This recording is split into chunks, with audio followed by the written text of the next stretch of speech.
ਦੋਸਤੋ ਚਿੱਟੇ ਕੱਪੜੇ ਵੇਖ ਕੇ ਪਰੇਸ਼ਾਨ ਨਹੀਂ ਹੋਣਾ। ਪਿੰਡ 'ਚ ਨਾ ਇੱਕ ਜਨਾਜ਼ਾ ਜਿਹਾ ਪੜ੍ਹ ਕੇ ਆਏ ਆ, ਕਿਉਂਕਿ ਮਜਬੂਰੀ ਸੀਗੀ।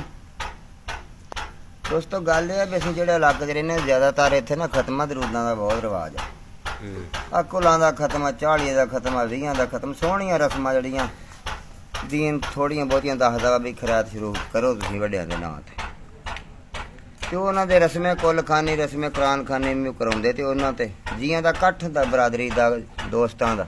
ਹਾਂਜੀ। ਅਤੇ ਉਹ 2-3 ਅਕਸਰ ਉੱਥੇ ਇਕੱਠੇ ਹੋ ਜਾਂਦੇ ਆ, ਮੁਕਰਰ, ਮੁਅੱਲਮ, ਹਾਫਜ਼।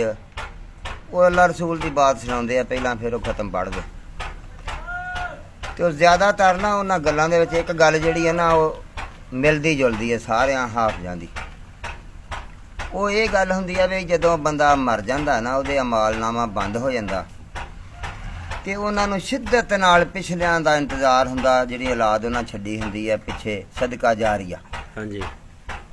ਉਹ ਉਹਨਾਂ ਦੀ ਪੜ੍ਹਾਈ, ਕੁਰਾਨ ਪਾਕ ਦੀ ਪੜ੍ਹਾਈ, ਉਹਨਾਂ ਦੀ ਖੈਰ ਖੈਰਾਤ ਜਿਹੜੀ ਆ, ਉਹਦਾ ਉਹਨੂੰ ਅਜਰ ਮਿਲਦਾ। ਹਾਂਜੀ।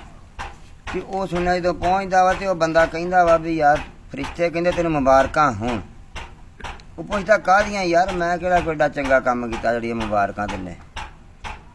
ਉਹ ਕਹਿੰਦੇ ਨਹੀਂ ਜੀ, ਤੂੰ ਪਿੱਛੇ ਨੇਕ ਔਲਾਦ ਛੱਡ ਕੇ ਆਇਆ, ਉਹ ਤੇਰੇ ਵਾਸਤੇ ਪੜ੍ਹਾਈ ਕਰ ਰਹੀ ਆ ਅਤੇ ਖੈਰਾਤ ਕਰ ਰਹੀ ਆ। ਹਾਂਜੀ। ਦੋਸਤੋ ਗੱਲ ਬੜੀ ਸੋਹਣੀ ਅਤੇ ਬੜੀ ਠੰਡ ਪਾਉਣ ਵਾਲੀ, ਅੱਛੇ ਅਮਲ ਦੀ ਤਲਕੀਨ ਆ, ਚੰਗੀ ਗੱਲ ਆ। ਖੈਰਾਤ ਹੋਣੀ ਚਾਹੀਦੀ ਆ, ਕਿਸੇ ਬਹਾਨੇ ਨਹੀਂ ਹੋਣੀ ਚਾਹੀਦੀ। ਹਾਂਜੀ। ਪਰ ਇਹਨਾਂ ਆਲਮਾਂ ਭਰਾਵਾਂ ਨੂੰ ਮੇਰਾ ਇੱਕ ਮਸ਼ਵਰਾ ਵਾ, ਰਿਕੁਐਸਟ ਆ ਵੀ ਇੱਕ ਯਾਰ ਨਿੱਕੀ ਜੀ ਨਾਲ ਹਦੀਸ ਵੀ ਲਾ ਲੈਣ ਵੀ ਸਰਕਾਰ ਦੇ ਦਰਬਾਰ ਵਿੱਚ ਨਾ, ਨਬੀ ਪਾਕ ਦੇ ਦਰਬਾਰ 'ਚ ਇੱਕ ਬੰਦਾ ਖਜੂਰਾਂ ਦਾ ਟੋਕਰਾ ਲੈ ਕੇ ਗਿਆ। ਹਾਂਜੀ। ਅਤੇ ਉਹਨੇ ਕਿਹਾ ਜੀ ਮੈਂ ਆਪਣੇ ਵਾਲਦੈਨ ਨੂੰ ਉਹਦਾ ਸਵਾਬ ਪਹੁੰਚਾਉਣਾ ਚਾਹੁੰਦਾ, ਖੈਰਾਤ ਕਰਨਾ ਚਾਹੁੰਦਾ। ਹਾਂਜੀ। ਤਾਂ ਸਰਕਾਰ ਨੇ ਉਸ ਟੋਕਰੇ ਦੇ ਵਿੱਚੋਂ ਨਾ ਇੱਕ ਖਜੂਰ ਚੁੱਕੀ ਅਤੇ ਸਾਰਿਆਂ ਨੂੰ ਇੱਦਾਂ ਦਿਖਾਈ ਵੀ ਸਾਰੇ ਦੇਖੋ, ਔਰ ਫਰਮਾਇਆ ਵੀ ਦੋਸਤਾ, ਅਗਰ ਤੇਰਾ ਬਾਪ ਹਾਂਜੀ। ਆ ਇੱਕ ਖਜੂਰ ਆਪਣੇ ਹੱਥੀਂ ਕਿਸੇ ਨੂੰ ਦੇ ਕੇ ਜਾਂਦਾ, ਹਾਂਜੀ। ਜਾਂ ਉਹਨੇ ਦਿੱਤੀ ਹੋਈ, ਹਾਂਜੀ। ਤੇ ਤੇਰੇ ਇਸ ਟੋਕਰੇ ਨਾਲੋਂ ਭਾਰੀ ਹੋਊਗੀ। ਕੀ ਬਾਤ ਹੈ। ਤੇ ਦੋਸਤਾ ਪਿਛਲਿਆਂ ਨੂੰ ਜੋ ਡੀਕਣਾ, ਸਿਆਣੇ ਕਹਿੰਦੇ ਆ ਜਿਹਨੂੰ ਪਿੱਛੋਂ ਡੀਕਣਾ ਨੂੰ ਨਾਲ ਲੈ ਕੇ ਤੁਰੋ।